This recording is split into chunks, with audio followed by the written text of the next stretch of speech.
sebenarnya POAC itu adalah ilmu manajemen yang sudah dipraktekkan hampir di seluruh dunia. Di perusahaan-perusahaan terkenal pun udah pakai semua, di Jepang, di Amerika, di Eropa rata-rata pakai ilmunya si Josh Perry ini, yaitu planning, organizing, atau activating and controlling. Nah, secara singkat, POAC itu apa? Planning adalah proses menetapkan sasaran organisasi dan cara mencapainya. Nah, kalau di perusahaan kita apa? Planning adalah budgeting, itu bagian dari planning. Planning adalah salah satunya budgeting. Kemudian yang kedua, kalau di hospitality membuat strategi sales dan marketing. Kemudian yang ketiga, laporan bulanan, kita pun ada planningnya, yaitu PIKA. Jadi sebenarnya di kita itu sudah menerapkan proses planning di perusahaan kita. Itu sudah bagus. Karena apa? Kalau perusahaan tidak ada proses planning, itu tidak tahu arahnya. Coba kalau misalnya di PKS itu sudah tentukan berapa nilai yang akan diolah, berapa biayanya. Kemudian di pabrik juga berapa yang akan diproduksi, dari mana sumbernya, kemudian berapa budgetnya, berapa anggarannya. Itu adalah proses planning. Nah, proses planning inilah yang akan menentukan arah organisasi ke depan. Nah, setelah proses planning selesai, proses yang kedua adalah organizing, yaitu proses pengaturan, alokasi tugas, wewenang, dan sumber daya untuk mencapai sasaran. Nanti ada penjelasan tersendiri. Jadi setelah dilakukan planning, kita lakukan namanya organize, diorganisasikan. Kemudian yang ketiga adalah actuating, yaitu proses menggerakkan orang untuk termotivasi melakukan tugasnya. Jadi kalau kita berbicara actuating, itu adalah leadership, kepemimpinan.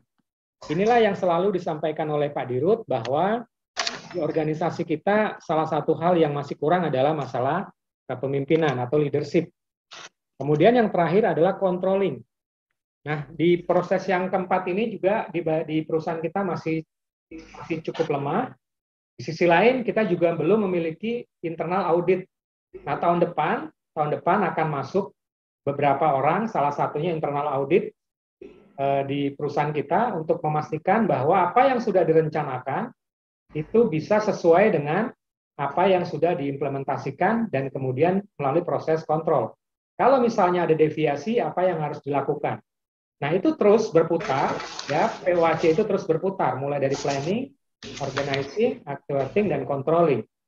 Saya yakin ini bukan hanya di level kandir saja, ini diterapkan yang lebih kecil di business unit, baik di pabrik, di PKS, di kebun, maupun di hotel, dan bisa diturunkan lagi ke head of department, dilakukan proses POAC juga.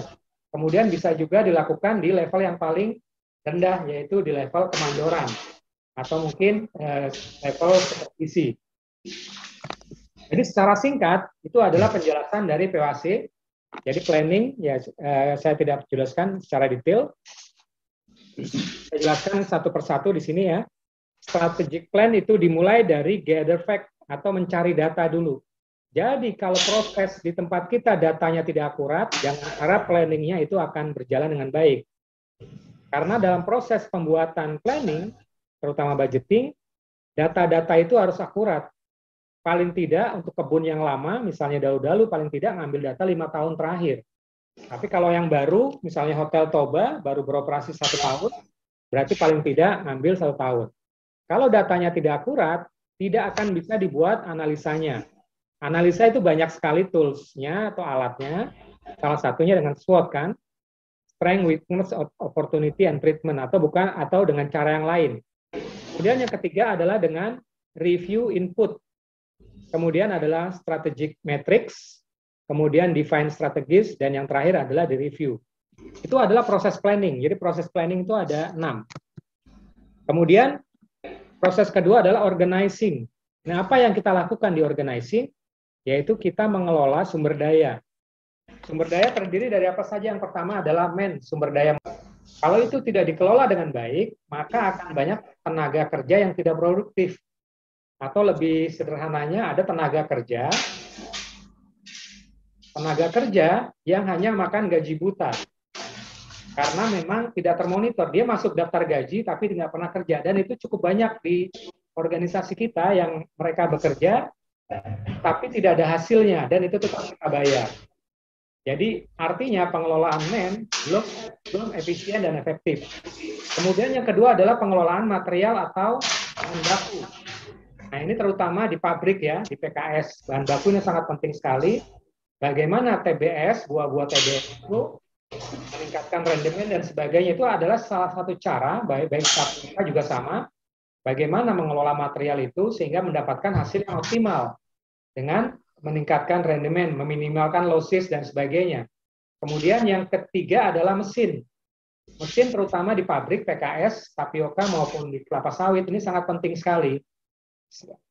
Seharusnya mesin ini menjadi satu faktor produksi yang penting. Kalau mesin ini tidak dikelola dengan baik, pada akhirnya kapasitasnya tidak mencapai maksimal. Bahkan terakhir informasinya bahwa kapasitas kita ternyata rata-rata produksinya di bawah 50%. Perlu perawatan atau preventive maintenance yang optimal agar organizing mesin bisa baik. Kemudian yang keempat adalah money. Kalau kita berbicara money adalah mengeluarkan laporan antara budget dan realisasi, berapa pencapaiannya, apakah tercapai, kalau tidak tercapai apa alasannya, kalau tercapai apa usaha-usaha yang dilakukan. Jadi bagaimana memanfaatkan money atau budget, anggaran, sehingga bisa mencapai target yang diinginkan. Kemudian yang terakhir adalah metode. Nah ini sudah dilakukan di pabrik dan di kebun dengan menerapkan SOP. SOP adalah bagian dari metode. Kalau metode atau metodenya tidak berjalan dengan baik, maka jangan harap bisnis unit itu bisa berproses dengan baik. Ya, setahu saya di hospitality juga sudah ada SOP-nya, baik SOP di front office, SOP di F&B, SOP di operation, SOP event, dan sebagainya.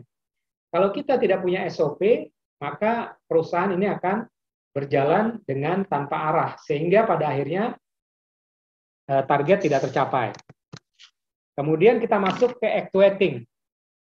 Jadi actuating itu apa? Actuating adalah usaha menggerakkan anggota kelompok sedemikian rupa hingga mereka berkeinginan untuk berusaha mencapai tujuan sesuai dengan perencanaan dan usaha-usaha pengorganisasian.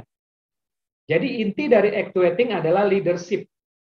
Nah ini penting sekali. Leadership itu dimulai dari mana? Dimulai dari level mandor. Kemudian ke supervisor, manager, sampai dengan GM, sampai dengan yang ada di kandir, ini semuanya butuh leadership.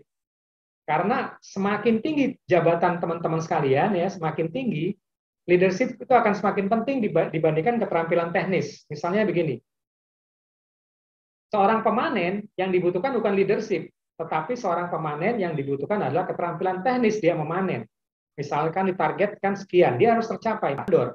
Begitu dia naik mandor, dia akan mengelola grup pemanen, misalnya 10 atau 20 orang atau 30 orang. Disitulah mulai muncul keterampilan leadership, bukan lagi keterampilan teknis. Begitu dia dinilai baik sebagai mandor, akan naik menjadi asisten.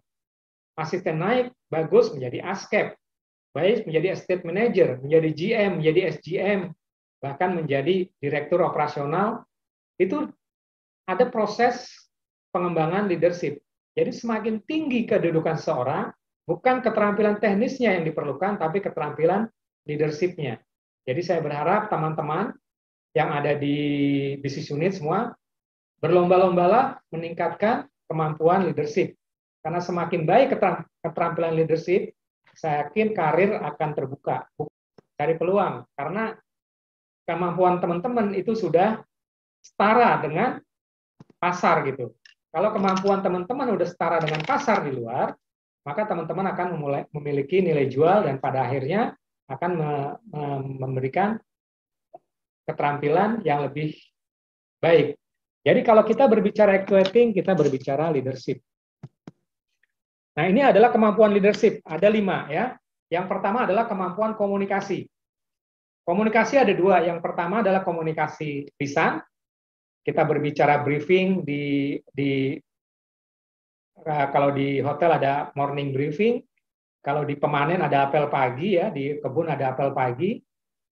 Jadi leadership adalah komunikasi ada 2. Pertama adalah komunikasi lisan. Kalau seorang leader tidak bisa berkomunikasi, saya yakin dia akan tidak berkembang kemampuan leadership-nya. Yang kedua komunikasi tertulis. Surat menyurat, internal memo itu harus diasah. Karena kalau teman-teman sudah level manajer minimal ya, tidak bisa membuat surat, baik internal memo maupun keluar, itu akan menjadi masalah besar karena ternyata komunikasi adalah kemampuan yang sangat penting bagi seorang leader. Kemudian yang kedua adalah motivasi. Bagaimana teman-teman bisa memotivasi? Karena kalau teman-teman tidak bisa memotivasi, bagaimana mereka akan berlomba-lomba untuk mendapatkan panen yang banyak? Atau mereka berlomba-lomba untuk mendapatkan revenue yang besar. Jadi kemampuan yang paling penting dari seorang leader adalah kemampuan memotivasi. Kemampuan yang ketiga adalah bagaimana melakukan berpikir positif. Apapun masalahnya, itu harus kita pikir secara positif. Kalau kita sudah menganggap semua permasalahan itu negatif, maka yang muncul adalah isu. Isu itu kalau digoreng, kemudian dipanas-panasin, dikompor-komporin, akan menjadi bibit penyakit terhadap motivasi seluruh anggota tim kita. Jadi isu ini harus segera ditindaklanjuti dengan cara mengemas isu itu menjadi isu yang positif. Bagaimana caranya? Itu perlu keterampilan.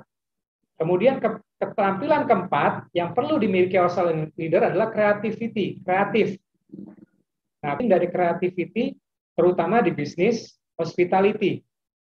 Kalau di bisnis tapioka ya, berapapun yang kita produksi itu sudah ada marketnya. Produksi CPO berapapun yang kita produksi sudah ada marketnya, habis setiap bulan. Tapi kalau kita berbicara hospitality, terutama di waterpark, kalau orangnya kreatif, pasti target sales-nya nggak tercapai. Di hotel pun begitu. Jadi seorang manajer, terutama di hospitality, kreatif itu nomor satu. Bagaimana membuat promosi yang baik, bagaimana membuat markom yang efektif, bagaimana mengemas tim operasional yang efektif, dan seterusnya. Kreatif ada hal yang penting terkait dengan leadership skill. Dan yang terakhir adalah feedback. Jadi, kita punya anak buah. Kalau anak buah kita tidak di feedback, mereka tidak tahu apakah kerjanya bagus atau jelek. Kalau mereka tidak tahu kinerjanya seperti apa, maka mereka akan terdemotivasi atau tidak motivasi. Kenapa? Karena merasa bahwa orang yang jelek sama orang yang bagus perlakuannya sama. Nah, di sini teman-teman harus membedakan perlakuan. Perlakuan dalam arti bagaimana kita mengapresiasi anak buah kita yang melakukan kinerja baik dengan anak buah kita yang melakukan kerja tidak baik. Oke, terakhir adalah controlling, ya, kontrol. Jadi ada 4 faktor untuk kita bisa mengontrol bisnis unit kita. Yang pertama, get standar.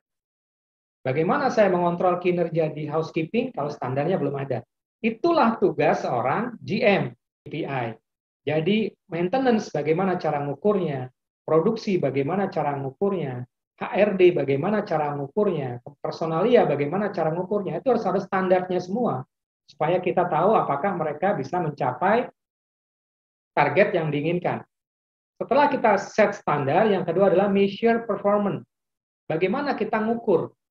Contohnya sales, paling gampang kita ngukur kinerja sales di hotel misalnya. Ditargetkan sebulan dia harus mencapai 100 juta. Tercapai hanya 90 juta, maka pencapaian dia 90%. Itu adalah measurement. Measurement itu harus bisa terukur. Jadi bukan ngawang-ngawang. 90%, 80%, nilainya 1 sampai 10 itu adalah terukur. Bagaimana kita mengukur kinerja tiketing, bagaimana kita mengukur kinerja personalia. Jadi, semuanya itu harus dalam bentuk terukur. Nah, pertanyaannya adalah, ada kinerja-kinerja yang tidak bisa diukur dengan angka. Misalnya personalia. Tidak bisa diukur dengan angka. Bagaimana cara mengukurnya? Carilah cara untuk bisa mengukur yang prestasi yang tidak terukur menjadi terukur. Caranya saya tidak jelaskan di sini karena panjang. Jadi intinya adalah bagaimana kita measure performance. Kemudian yang ketiga, kita compare performance. Dibandingkan. Ini sangat penting sekali terutama untuk di kebun ya. Karena kebun kan punya 5 afdeling. Di Teluk Sono 8 afdeling di Dalu-Dalu. Di compare performance antara afdeling 1 dan intinya dari compare performance apa? Memotivasi.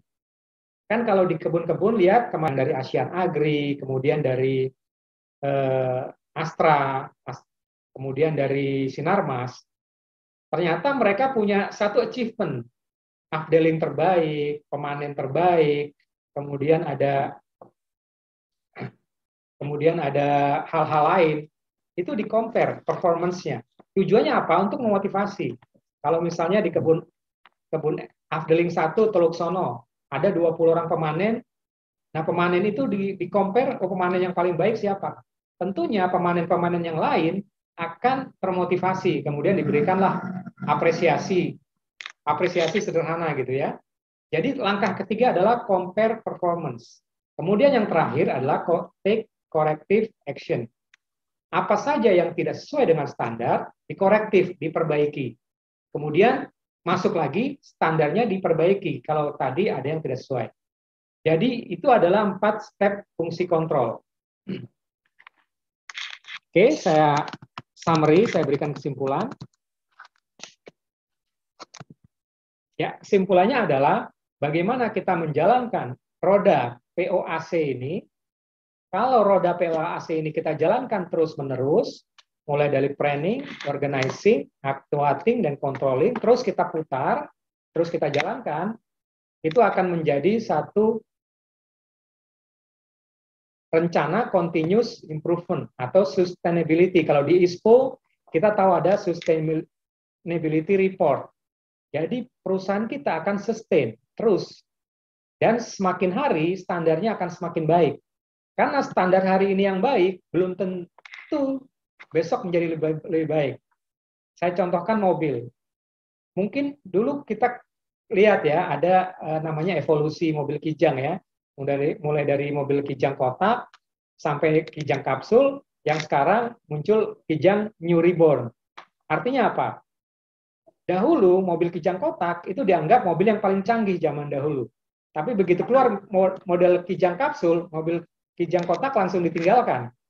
Kijang kapsul dulu menjadi sangat trending karena canggih gitu ya. Begitu masuk ke kijang new reborn, mobil kijang kapsul menjadi kuno. Jadi intinya adalah standar itu tidak bersifat baku. Standar itu harus selalu kita review supaya standar itu dari hari ke hari semakin lebih baik. Ya, itu singkat share materi dari saya mengenai POAC karena saya yakin ilmu ini akan sangat penting sekali bagi teman-teman yang saat ini berada di posisi leader, mulai daripada mandor sampai dengan senior general manager. Karena semakin tinggi kedudukan teman-teman, ya semakin tinggi kedudukan teman-teman, maka kemampuan leadership itu menjadi hal yang sangat esensial untuk teman-teman bisa berkontribusi di dalam bisnis unit masing-masing.